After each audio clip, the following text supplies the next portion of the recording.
బావా నీతో అర్జెంటుగా మాట్లాడాలి, నీకు ఒక విషయం చెప్పాలి బావా. మళ్ళీ ఏమైంది ఇంట్లో? మీ అన్న గిట్లా మళ్ళీ ఏమన్నా అంటాడా? మా అన్నయ్య గురించి కాదు బావా, మీ తమ్ముని గురించి మా చెల్లె గురించి నీకు ఒకటి చెప్పాలి. ఏంది? వాళ్ళ గురించి ఏం చెప్పాలి? మళ్ళీ ఏమైంది? అబ్బా నీకు కలిసే చెప్పాలి బావా, వాళ్ళిద్దరు మనకు తెలియకుండా మస్తు కథలు పడతారు.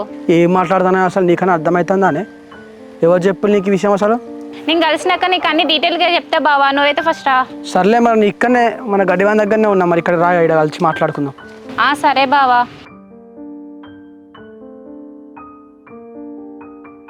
చిన్నోడా